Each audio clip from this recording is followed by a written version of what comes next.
Yes, welcome to the show, Tiger fans, and a very big welcome to the jungle to Dion, Toby and Josh. In an intro full of Guns N' Roses references, if the recently concluded trade period taught us anything, it's that all we need is just a little patience, because there were a few days there, if you stared at your computer too long, you'd probably break down and cry. It took a while, but Prestia's "Oh, won't you please take me home" plea was answered on Wednesday. And despite a few past issues with his knees, we were happy to send pick 6 to Paradise City in exchange. Next, a Yuck Ruckman with an appetite for destruction came knocking on our door for pick 46 before a bit of a shock when we told a young mid, "You could be mine." He replied, "My hands are tied."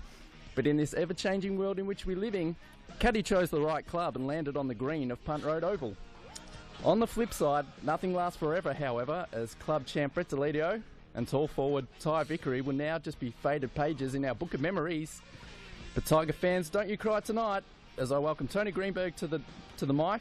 And Greeners, after a dramatic close to the trade period, I've just got one question for you now. Where do we go now? Oh no, that's the standing ovation. That is just unbelievable. Unbelievable. That is an award-winning intro.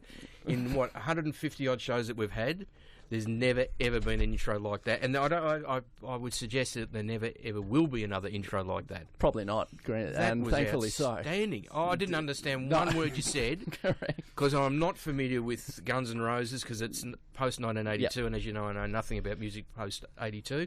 But well done, fantastic. No, look, it's Geez, you really got up. You've got up. It's the last 2 days of the trade period have really got you. To be fair, I've probably been up for about 2 weeks straight. It's been a tense time. Oh, tense. The old trade week, and coupled with a few factors back at home. Well, yeah, you're not, but your wife is expecting. Yep, so second child, the phone has been running hot the last few days. But thankfully, the Tiger fans don't care about that too much. All they care about is the deals that got done late. Isn't it? There is an old saying, and it's a very, very true saying. It never rains, it pours. Right. So for 8 days of the trade period, there was a big drought. There was nothing. To have to endure trade radio and listen to, with all due respect, they do a great job, but there wasn't a lot happening on the Tiger trade front. Nope.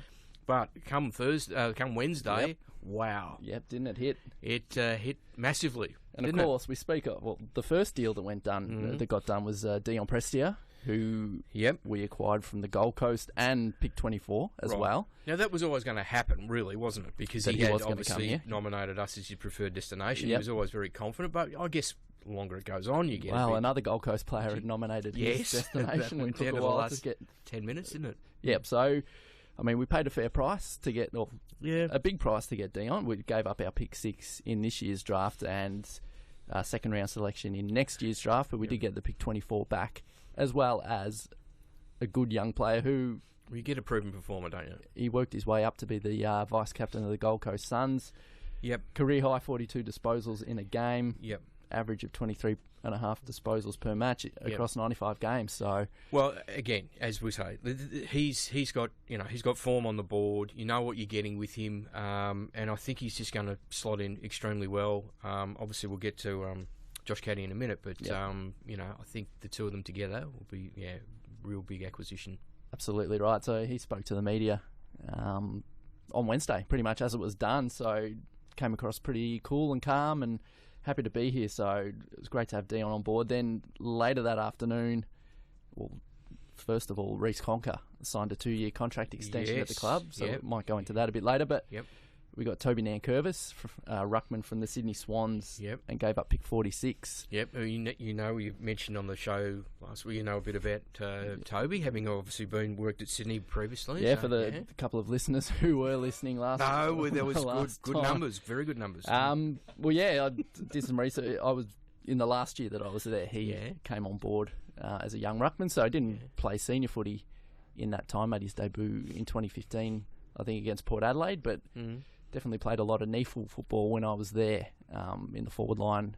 So, and he made the NEAFL Team of the Year this year. Yep. You know, and played in the winning semi-final against Adelaide. And was actually he played pretty well. Stiff to probably miss He out. got 15 touches and I think 16 hit-outs that game. Yeah, so lost his place in that side to Tippett, but it was still an emergency for the grand final as well. So he was.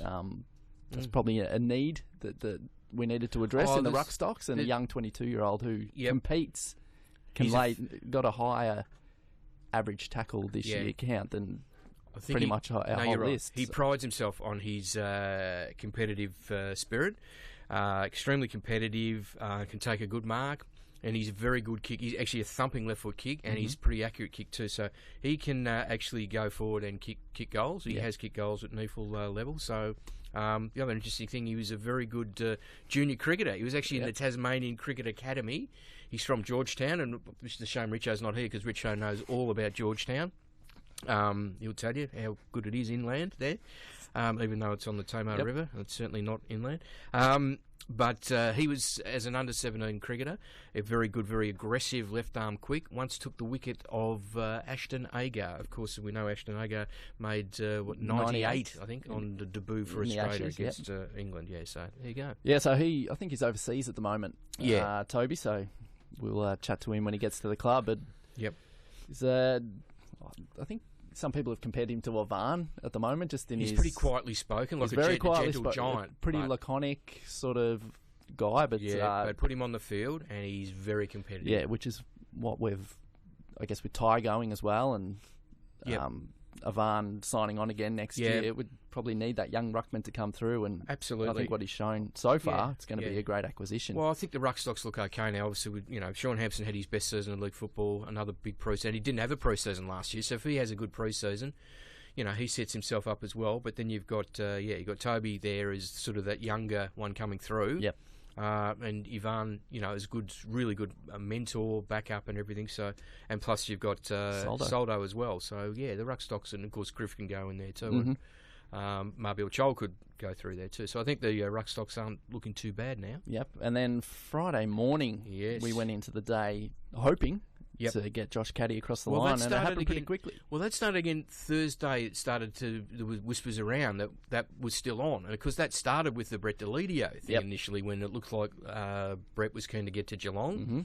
Caddy's name came up, and then Geelong, for whatever reason, it was probably a salary cap sort of issue with them. Mm-hmm. They couldn't pursue Brett anymore, but we retained a lot of interest in Josh Caddy. Yeah, so to be able to get him back from Geelong, from Geelong for pick 24 and 64 in this year's draft, but we also got pick 56 back as well. So that 24 that we got from Gold Coast then got shipped down to Geelong for Josh Caddy. So good deal, do you think? Oh, look, I really think so. I really rate him. He had that couple of years at Gold Coast, and was really keen to come back. Came back to Geelong via that compensation pick that Geelong for Gary Ablett Jr. And look, he certainly showed some pretty good form at Geelong. Played up 70-odd games here in 4 seasons. Played in finals and acquitted himself pretty well. I think he had averaged 22 disposals a game this year, I think. 20.2. 20. Sorry, yeah. 20.2. Career high 21 goals. Well. So that's the thing about him. He can go forward and kick goals. But what I really like is, obviously they're really close. They're really close mates, Dion and Josh Caddy. Played a lot of juniors together down in your neck of the woods, the old neck of the woods. Yeah, well, before I went to Sydney, I used to work at the Northern Footy League, and they were coming through together in the same year. Yeah. Actually, Dion played at West Laylaw and then moved into the Calder region. Yeah. So I think they didn't play under 18s together, but they still. No, they didn't play each other. No, because Josh is from Northern Knights and Dion was from Calder Cannons. Yep. But they were sort of in representative teams and everything. Played Vic Metro together. Yeah, that's the one. And then got drafted to the Gold Coast together and lived together. So. Yeah, and lived together for a couple of years there. So they're really close. So what I really like about it is the two of them will come through together. They're not going to be wanting to go, obviously, to another club. I mean, this is Josh's third club and Dion's second. Mm-hmm. They're going to want to play their careers out here. Still only young, 24 each, so you'd like to think they've got maybe, 8 years, 150 games each, get some great value out of them. So I think, it'll be really good in that regard too. Tig Tags, at Aaron Tags on Twitter using hashtag Talking Tigers, has written in with Prestia and Caddy coming into the midfield and adding to the depth. Yep. Do you think it's something where Dustin and Shane Edwards can spend more time forward this year and they can all rotate together, which is a key, which we saw with the Bulldogs? No doubt at all. And I think as good as Dustin was, and obviously he was exceptional throughout the year, won his inaugural Jack Dyer medal, finished, third in the Brownlow. He was so good. But I think he kicked less than 10 goals for the year. So his ability then to be able to rest forward and Trent Cotchin either to play more forward, you're right. You just need that midfield depth. That is just critical, and then to be able to play your mids forward and for them to impact forward is the key to success, I reckon, in modern day league footy. Absolutely, and you got a nice little tidbit about his brother who was here on the. His older brother. He's got two older brothers, so there's like a 12-year gap between him and Saul, and then there's another year or so between the oldest brother. But Saul actually was on the supplementary list at Richmond back in the late 90s when the sup list, that was about the time that it finished up. So he had a short stint here on the sup list, Saul, and I think he's a bit of a legend in local Diamond Valley League, isn't he? Yeah, Diamond Valley in those days. So I think he grew up playing in Eltham, and when I was out there, he was out playing at North Heidelberg. Oh, yeah. Just a big, strong full forward, intimidating yes, sort of character. Went to the same school as well, so he's... Okay.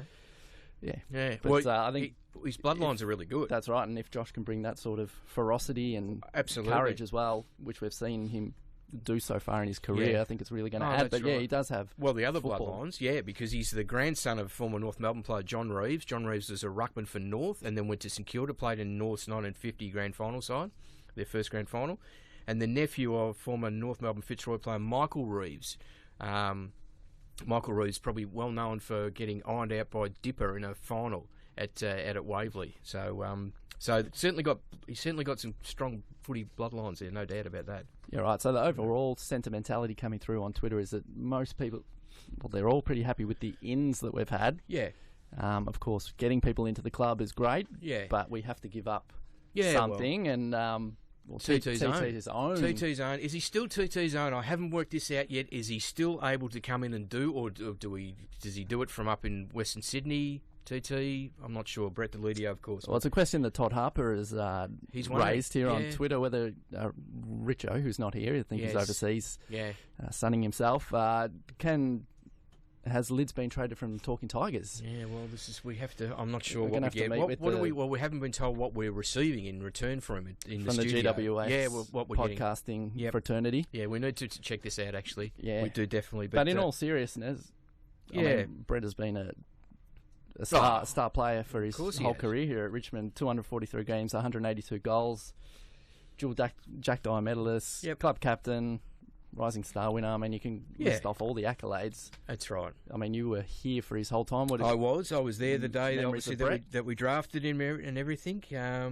So a great career, of course, and it's just one of those things. It's an opportunity for him, but I think it's one of those things that can be a win-win, and it gives him a great opportunity to go on and obviously maybe have premiership success in the next year or so. But it gives us an opportunity to, of course, to bring in a young midfielder and really shore up our position in the draft for next year. And there's been a bit of talk about that, getting that first round pick. It's actually not GWS's first round pick. It's Geelong. So it's based on where Geelong finishes next season. Yeah. So if we hadn't had 10 years of suffering from Geelong, or if not more, probably about 30 years now, I think it's about time that we really start barracking for every other team who plays against Geelong, especially Richmond. Right. So we want to get that as low as they can finish, the better. And I guess getting Josh Caddy out of there hopefully might weaken them a bit too. So we get and not giving them Lids too. So exactly, yeah. So we've obviously got 2 first-round picks. Of course, it remains to be seen where they are, but that's pretty handy, and it gives you a bit of bargaining power too. Yeah. To get those 2 first-rounders. Richard Bater has tweeted in saying, thinking about Lids in the GWS. Yes, we send all our best to Master. How's he going? He's going well. Yeah. He's a bit tired because thinking about Lids. Of course he's tired. He's as tired as you are. Go on. I'm straightening up now. I'm straightening up now. Thinking about Lids in the GWS Guernsey kept him up all night, which is...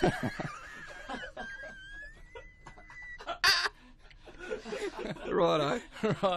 There we go. But in all seriousness, yes, we got an email in from Jess Benson, and she raised one of the points about loyalty and the kids with number 3 on their back. Well, and someone else you will gotta get feel, 3. Yeah, you got to feel for them because Nah, you do. I remember when I was a kid, I had number 27 on the back, and when Stewie Maxfield went up to Sydney, that hurt. Talking about Graham Bergen, Nah. who played in 2 premierships. And you when when Dan Minogue went from Richmond to Hawthorn when you were a kid.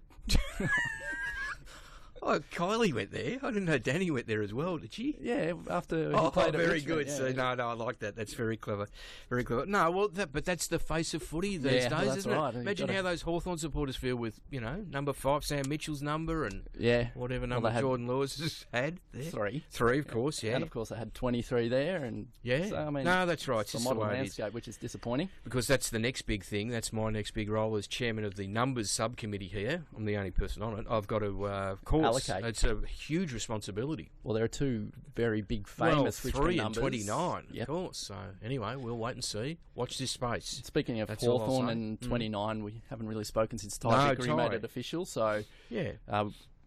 we didn't decide to match Hawthorn's offer of 2 years and the figures that have been floated Yep. around, but we did receive free agency compensation back in pick We 27, which was important It to was get into the second round. Exactly. And we still have that pick, which happens to be our first pick in this year's draft. Yeah. So, Yeah. No, we'll do. thoughts on Ty Well, leaving again, and look- Hawthorn getting that deal done?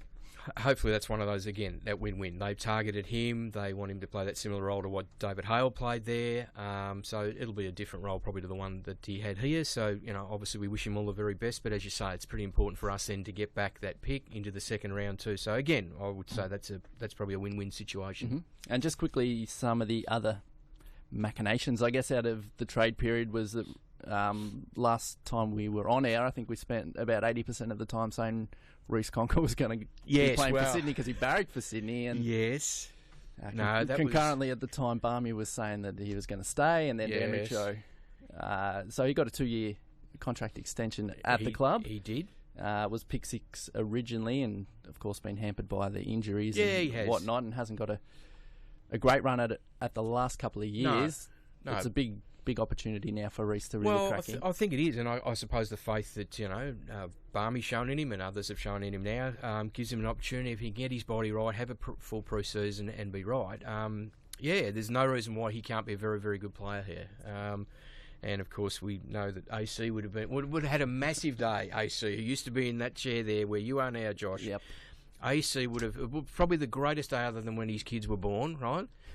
When Reece Conker signed a new 2-year deal and we got Dion Prestia, it was marinated artichokes all round at his place. He would just been delighted. It would have been the next day when Delidio that's true. Put it all into perspective. Yeah, no, that's a good point though. Another player who, I guess, floated the idea of Yes. moving or tried to suss out whether there was any interest out in the market, and it turned out that there were no takers, is Ben Lennon.